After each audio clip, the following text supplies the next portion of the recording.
What's up, guys? ThunderousTruth here, bringing you some more Magic the Gathering. I love it so much. And if you still don't know how to play the game, I still can't really teach it to you in this single video. But regardless, this is a very, very close match. A lot of interesting gameplay kind of goes on here.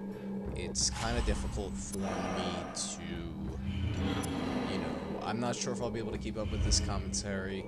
But anyway, I think he's playing mono blue at this point. And so thinking that, I'm a little bit reluctant to play one of my Krovikin Mist. But I think I opt to play it anyway. There we go. Yeah, I do.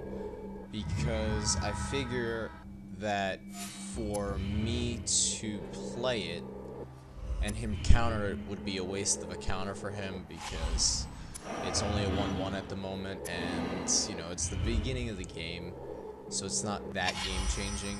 He's still going with the concept of trying to fool me as playing mono blue, and it actually works in his favor. He plays me really well here. I do hold back on playing my Krovikin Mist because I fear the counter. I'm not sure if he's going to just hold back. Then, of course, he plays that forest, which indicates to me that he is, yes, he is a, what do you call it? Ancient Deaths, and he does play that card. I am unable to cancel it. As you can see, I was kind of spam clicking. I couldn't repulse my creature. I couldn't cancel that. I couldn't do anything, which really sucked. I think I kept that turn because,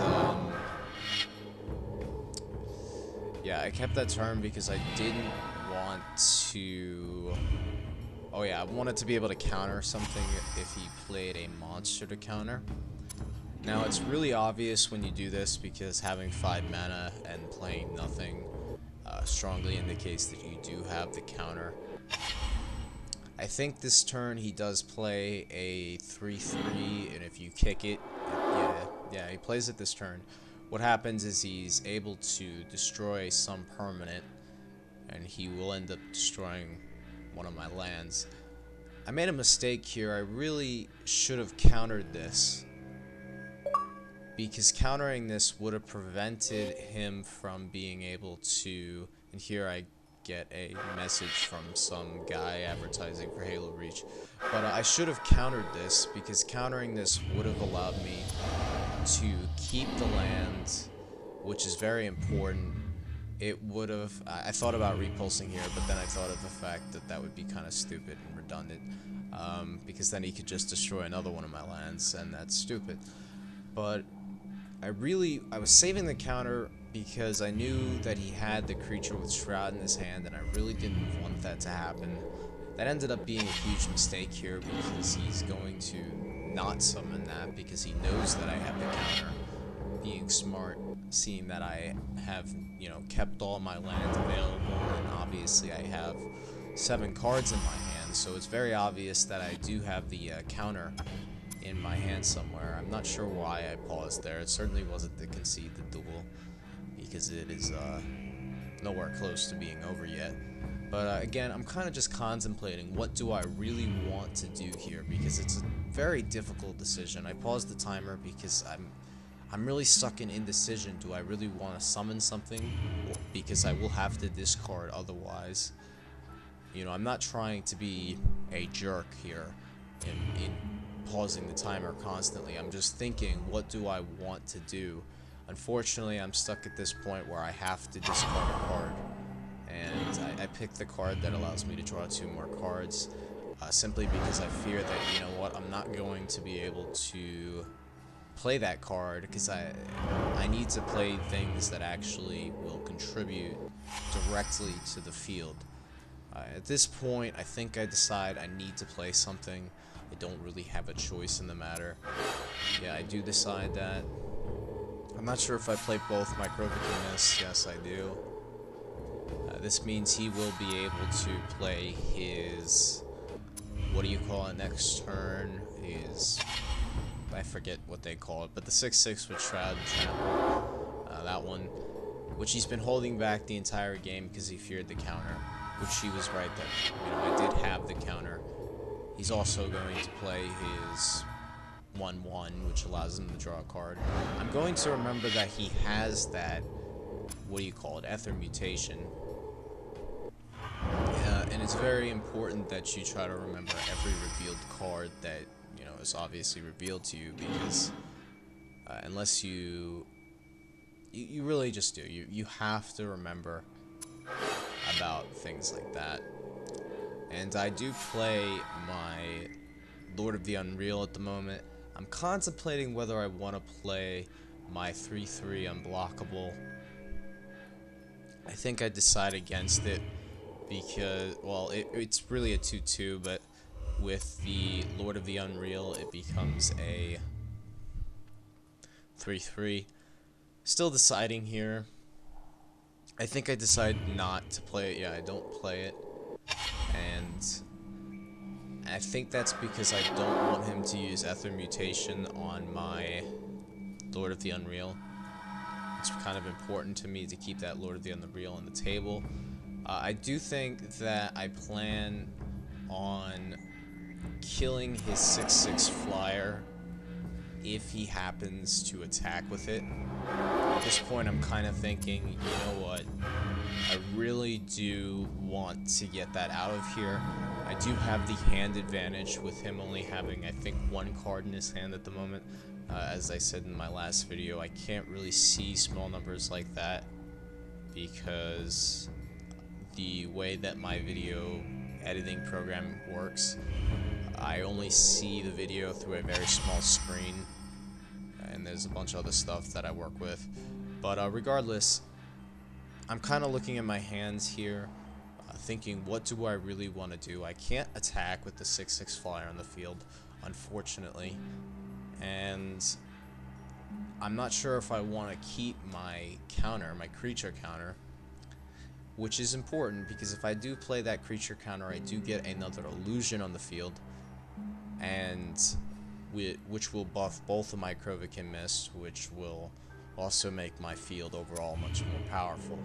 I think, as you can see, I think I decide to give it one more turn, just to see what I'm able to draw. I don't want to give him too much time to build up a sizable hand, because building up a hand means for me that I will have to have a field advantage. There's two different advantages I can't speak. There's 2 different advantages you can have in this game. You can have field advantage and you can have hand advantage. And a lot of times I value hand advantage a lot more than I value field advantage. And here I decide to repulse the 1/1 elf, not because I fear its ability, but because I really don't want, so to speak, I need to draw a card. That's why I did it. I'm having troubles being articulate. I did it because I needed to draw the card and hopefully get something good. Unfortunately, he plays Mass Polymorph. It's kind of hard to decide whether that's fortunate or unfortunate. What he gets is definitely very powerful. Not the optimal combination, though, but strong enough. Strong enough to give me a lot of issues.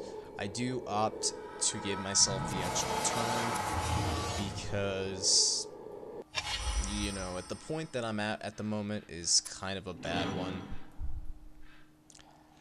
And I think right here I'm kind of thinking, what do I want to do? Do I want to keep enough mana to be able to counter, or do I want to summon more illusions from my hand? It's hard for me to decide.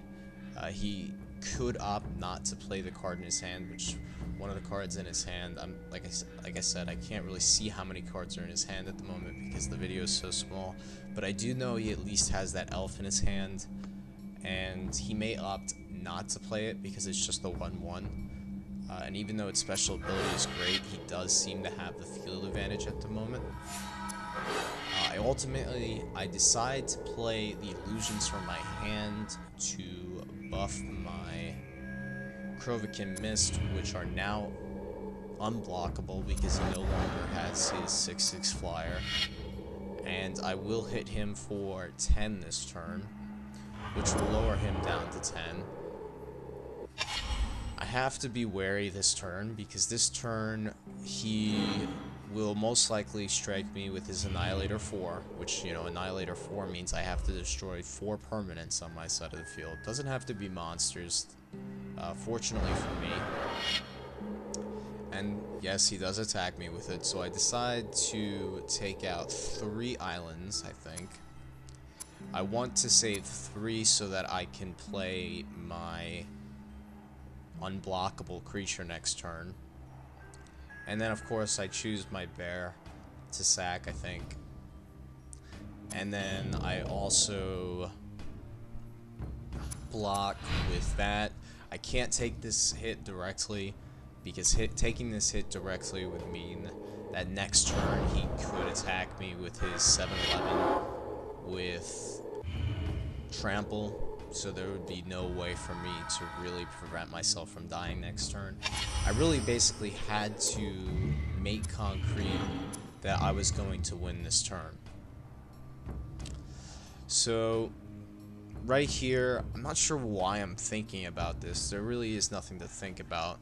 I just need to play my unblockable, which will buff up both of my Crooked Mist.